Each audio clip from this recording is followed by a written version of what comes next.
Okay, YouTubers and anti-nuke activists, here we are again in the NRC Freedom of Information Act documents, and I've managed to find something I read over before that I knew was important, and I didn't screen capture it at the time, but I searched back through and poured back through these documents, and I was able to find it. And this is in regards to Stephen Chu, and there's this back and forth in regards to testing the Pacific, testing the waters offshore Fukushima, and this is in late April. So it's not quite 2 months after the catastrophic meltdowns, and there's some interest in a timely manner going out and taking measurements and samples while you can, because as we know, the half-life for the iodine and cesium can be short in comparison to like plutonium. So in the interest of timeliness, you want to get out there and take these measurements and samples as soon as you can to best reflect and have your science accurately represent the amount of radiation that's being released, or have some better idea in any case. So this first email is from April 27th, and it's sent to Stephen Chu, who's now the former DOE chairman, Department of Energy, and it's from the Tejian PhD Robert T. We'll just call him Robert T. I can't pronounce that. I don't want to do him injustice there. And he says, "Hi, Steve. I'm giving your contact to Vicki Chandler, the Science Program Officer at the Moore Foundation, because she, Gordon, and Steve McCormack are thinking about sending a team to collect real-time data at the nuclear spill site as a first critical step to monitor the long-term consequences to ocean ecosystems, etc. Hope you have a few minutes to talk with Vicki so she can better evaluate what is best course of action should the GBMF decide to quickly move forward with this urgent project." Okay, and that's sent to Stephen Chu, and this person obviously is high level enough to be on a basis with Stephen Chu. He can send him an email and expect a response. Okay, and so here's back from Stephen Chu. That's from Vicki Chandler, subject Japan, to Stephen Chu. It says, "I'm following up on Tija's email." And this is this lady now following up on the other guy's email approaching Stephen Chu. She says, "Our foundation has been approached by Ken Buseler of WHOI regarding a time-sensitive need to obtain early estimates of the radiochemistry and radioecology within a 200-kilometer area in the oceans near the Fukushima Daiichi nuclear power plant. My conversations with OSTP, NSF, and NOAA substantiated the need, but no ability in the agencies to support a timely research cruise to collect those data.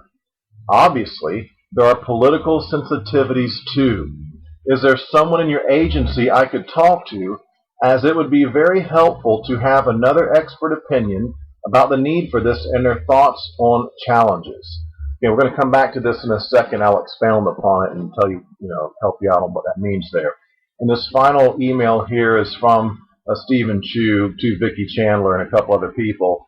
He says, "Vicki, the Japanese have been taking ocean samples off the coast. Our nuclear group can give you access to the data we have. You should ask relevant Japanese officials for their data, which may be more extensive. I have copied John Holdren, head of OSTP, and Admiral Donald, who is a 4-star in nuclear navy, parentheses, and part of the DOE, in close parentheses, as well. I will look around in other parts of the DOE as well. NOAA has most of the government research surface ships, so I am not hopeful. Finally, there is a matter of who will pay for this. Who will pay for this? And I'm going to come back to that, but let me back up to the one we just read prior to this one.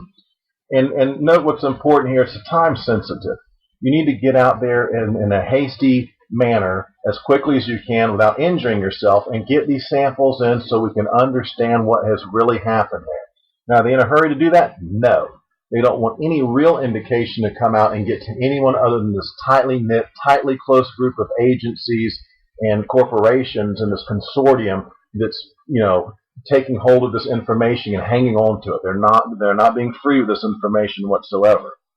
Within a 200-kilometer area, so they want to go a ways out. They know it's in the water. They know they need to test.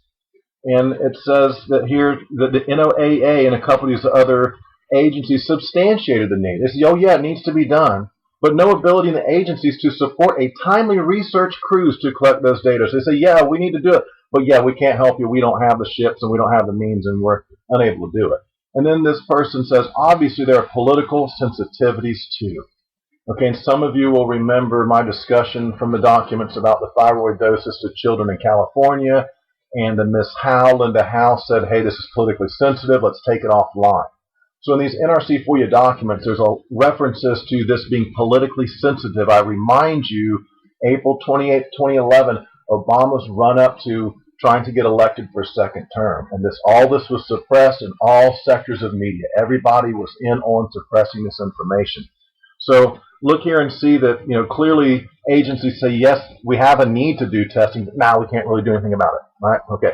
And let me look at the last one here again. Let's go back to this one where Stephen Chu is responding. He says, well, they've already been taking samples off the coast. And if you guys watch my Pacific Rim video, I show from the documents where they're admittedly purposefully discharging radioactive water into the ocean March, April, and likely into May. I have evidence for that. So he's saying, hey, they're already testing for it. Now, they have access to the data. They have data. Okay, he says we have that. And then he says you should ask relevant Japanese officials for their data, which may be more extensive. Well, that's probably just going to lead you to a lot of disinformation right there. And these guys aren't stupid. They don't really want to give you the data they have. They want you to have to go looking for it. And at the bottom, he says, NDAA has most of the government research surface ships, so I'm not hopeful. Now, he knows they don't want to cooperate. He knows they don't want to do this. Finally, there's the matter of who will pay for this. Okay, this callous disregard, this flippant attitude when we just got hosed for, 8.9 or 9.8 billion, it doesn't matter what's a billion here or there, on the Bechtel pumps for Japan. Okay, in these documents we see where billions of dollars are being funneled to Bechtel for this pump system. Meanwhile, they're questioning, we know NDAA has the research surface ships. Hey, the Navy's probably got them, but there's no political will to do it. Nobody in these agencies, nobody in the Obama administration has the will to send them out there. And then here's Stephen Chu saying, well, who's going to pay for it? Okay, there's no real concern for our safety or to test and make sure we're safe. They're worried about money, political ramifications, political sensitivities, and that kind of thing. And this is our problem with nuclear and why there's a group of us now trying hard to just have it shut down, all plants decommissioned, suppressed, inventions and technologies and patents to be released, and these energy monopolies to relax their grip and give us back, our ability to produce energy in a safe, clean manner for ourselves. We don't like the monopoly, and we don't like the kind of deception and shenanigans that go along with it. Here's further evidence right here. In fact, I want to make sure Kevin Blanche gets to see this one as well so he can, he's into the Pacific Ocean. Well, here's indication early on, March, April 28th, they know darn well they need to be testing the water. And again, they've seen all the documents I've seen from the Freedom of Information. I mean, they're part of the NRC. They're all connected. They're all working together. This is the conspiracy I talked about. And they're keenly aware, the Department of Energy, that TEPCO's been discharging water intentionally into the Pacific. So they know it's being discharged. They know the need has been substantiated to test for it, but they have no intention of doing it. We don't have the money. We got the ships, but I just don't see it happening. That kind of thing, right? Okay, pretty much that ends this video. And thank you for joining me. It's Patrick Penry, over and out. We need to get subscribed and get this unity stronger and beat YouTube at their own game. Okay, that's what this is about. Like I say, go to the remix button, hit the remix button. That way you'll have this video and keep up with this. Otherwise, YouTube's just going to control us, guys, and it's really bad.